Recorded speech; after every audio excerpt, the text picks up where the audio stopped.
বিশ্বনবী সাহাবাদেরকে জান্নাতের পাগল বানিয়েছেন।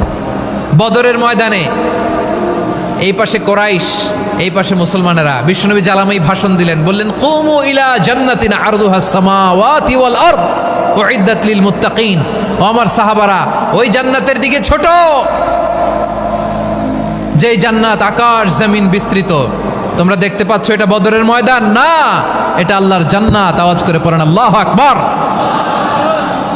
বিশ্বনবী বললেন ছোট ওই জান্নাতের দিকে, যে জান্নাতের বিস্তৃতি আকাশ জমিন বিস্তৃত। বিশ্বনবীর এই কথা শোনার পরে এক আনসারী সাহাবী সাইয়েদনা উমাইর ইবনুল হুমাম রাদিয়াল্লাহু তাআলা আনহু খেজুর খাচ্ছিলেন। তিনি বিশ্বনবীর দিকে তাকিয়ে কথা শুনছেন আর খেজুর খাচ্ছেন। যখন বিশ্বনবী বললেন জান্নাতের দিকে ছোট, যে জান্নাত আকাশ জমিন বিস্তৃত, বিশ্বনবীর কথা শোনা মাত্র সাইয়েদনা উমাইর ইবনুল হুমাম বললেন বাহ বাহ। কি বললেন? বাহ বাহ মানে চমৎকার, মাশাআল্লাহ চমৎকার। আমরা ইদানিংকালে চমৎকার কিছু দেখলে ইংরেজিতে বলে ফেলি না ওয়াও ওয়াও, বাহ বাহ মাশাআল্লাহ। বিশ্বনবী বললেন মা ইয়াহমিলুকা আলা কওলিকা বাহ বাহ ইয়া উমাইর। ও উমাইর, আমার এই কথা শুনে তুমি কেন বললা বাহ বাহ, চমৎকার চমৎকার কেন বললা? সাইয়েদনা উমাইর ইবনে হুমাম রাদিয়াল্লাহু তাআলা আনহু বললেন ইয়া রাসূলুল্লাহ, আপনার এই কথা শুনে আমি বড্ড খুশি হয়েছি, আর আমি প্রত্যাশা করছি আমি যদি ওই জান্নাতের মালিক হতে পারি তাহলে কতই না ভালো হতো। সুবহানাল্লাহ বলেন। বিশ্বনবী বললেন ছোট এই জান্নাতের দিকে, যে জান্নাত আকাশ জমিন বিস্তৃত। আপনার এই চমৎকার মুখনিসৃত কথা শুনে আমার হৃদয়ের মধ্যে জান্নাতি হওয়ার বাসনা জেগে উঠলো, এজন্য বলেছি বাহ বাহ, আমি যদি ওই জান্নাতে যেতে পারতাম কতই না ভালো হতো। উমাইরের কথা শুনে বিশ্বনবী বললেন ঠিক আছে উমাইর, জান্নাতে ঢোকার জন্য, এই জান্নাতের অধিবাসী হওয়ার জন্য যেহেতু তোমার এত আকাঙ্ক্ষা, আমি বলে দিলাম আনতা মিন আহলিহা, তুমি আল্লাহর ওই জান্নাতের অধিবাসী হবা।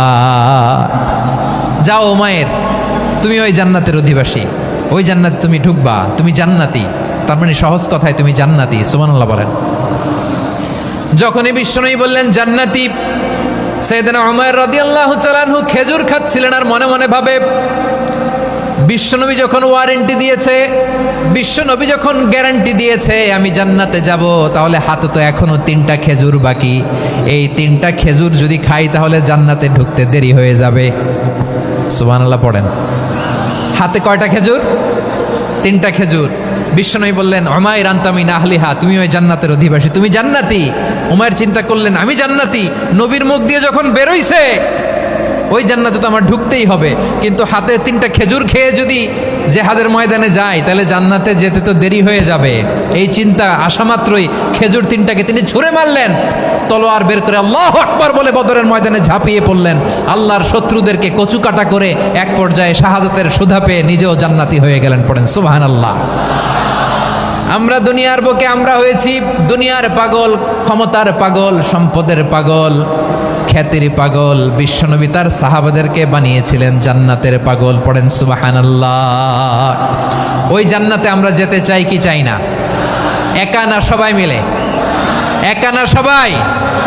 জান্নাতে একা আমি যাব না তো ভাই, তোমাকেও জান্নাতে দলে নিতে চাই। সবাই বলেন জান্নাতে একা আমি যাব না তো ভাই, তোমাকেও জান্নাতে দলে নিতে চাই। পড়েন আমিন। সিলেটের এই ঐতিহাসিক এমসি কলেজ ময়দানে আজ রাতে এই চমৎকার রজনীতে আমরা যেমনি একত্রিত হলাম, আল্লাহর জান্নাতুল ফেরদাউসের জন্য আমরা একত্রিত হতে পারি। আল্লাহ তুমি কবুল করো। সবাই আওয়াজ করে পড়েন আমিন।